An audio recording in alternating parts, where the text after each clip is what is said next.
والله العظيم أنا لو ينفع أتباع لأتباع.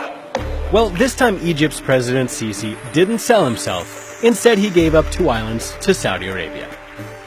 Of course, you're thinking, how and why would somebody voluntarily give up land? Well, Sisi's government says that the islands are Saudi land and that they're of no strategic importance. But if we take a closer look, it seems this is questionable. So let's break it down. The small islands are in the Red Sea's Gulf of Aqaba, between Egypt and Saudi Arabia. In 1906, the Ottoman Empire handed the islands of Tiran and Sanafir to the Sultan of Egypt. In 1948, when Israel was created, the islands drew international attention because the uninhabited islands are located at the mouth of Israel's only direct access to the Red Sea. So whoever controls the islands has leverage over Israel.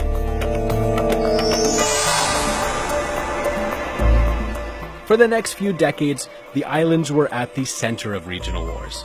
In 1951, the Egyptian king Farouk closed the Tiran Straits, stopping Israel from accessing the Red Sea from its newly established port of Eilat.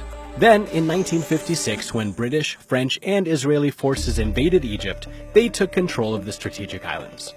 But they were forced to abandon them after threats from the US and the Soviet Union. In 1967, Egyptian President Nasser asserted Egypt's right to the land, after which he closed the Tiran Straits once again. خليج العقبة هو أرض مصرية، جزيرة تيران مصرية، وساحل سيناء مصري.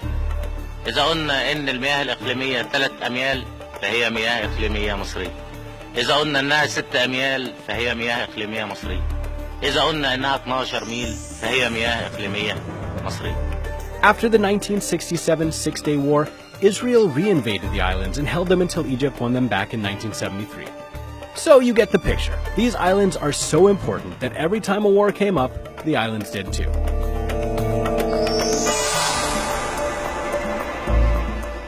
Saudi Arabia's first claim to the islands came in 1957 under King Abdulaziz.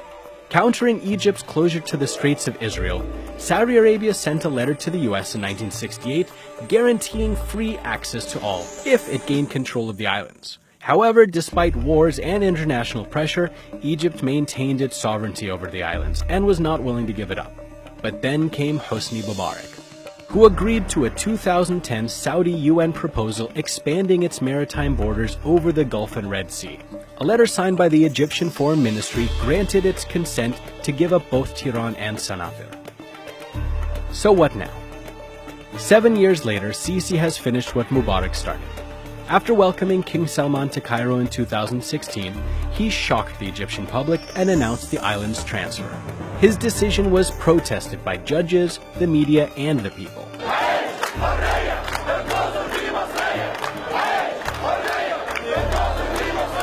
But still, billions worth of Saudi investment and both Israeli and US approval appear to have sealed the deal. And now Tiran and Sanafir are Saudi's lands.